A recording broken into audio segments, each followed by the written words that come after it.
Hello, welcome to a special edition of the American Report Card.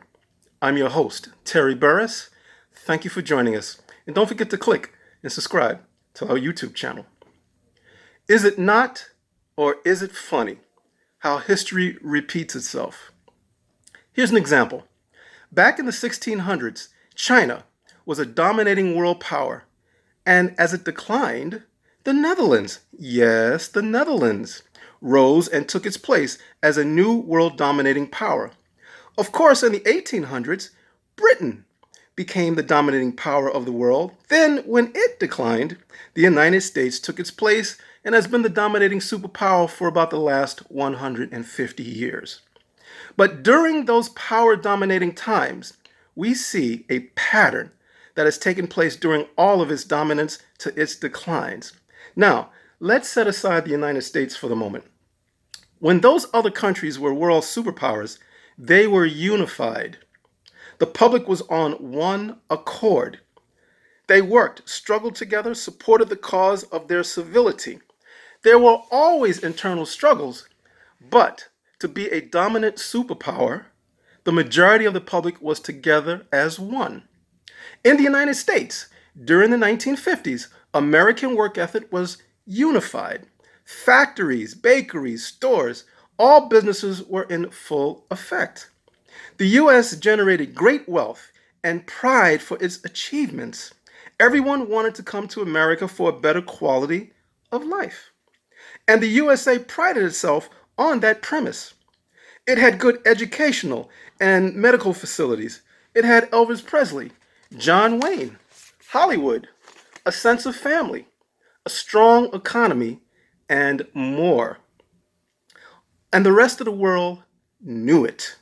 But like all empire dominating countries I mentioned, there are specific factors that happen to all of them and is happening now in the United States to have brought them all down before the next emerging country took over.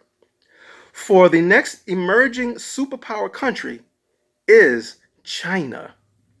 And believe me when I say this, extremely wealthy Americans who like things just the way that they are now extremely paranoid about losing their status and power over the next decade or two, especially as the population demographics is shifting and young politicians are coming into government with what they think are great humanitarian ideas and wanting to defund military and police regimes that can make sense, and then put these monies into something else youthful for the communities.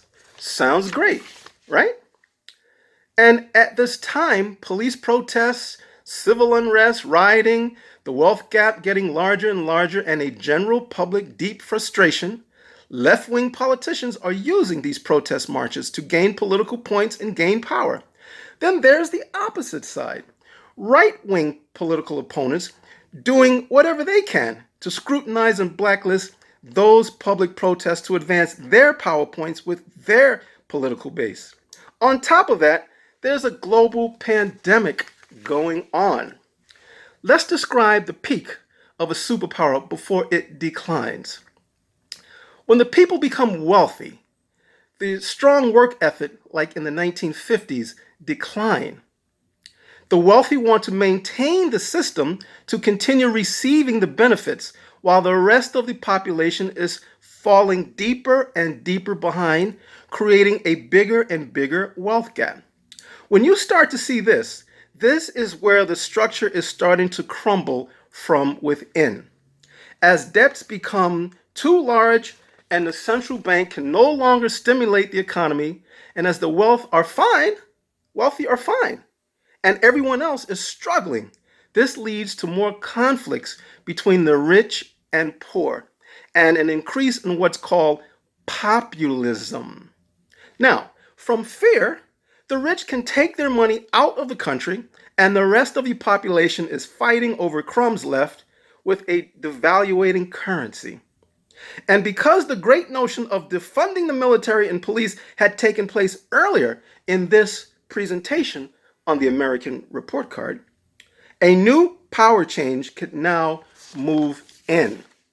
In the case of the United States, it's a perfect setup for an organization like the Communist Party and the Republic of China to come in and take the United States for their own, as they've been infiltrating much of the planet slowly but surely anyway, especially in Africa.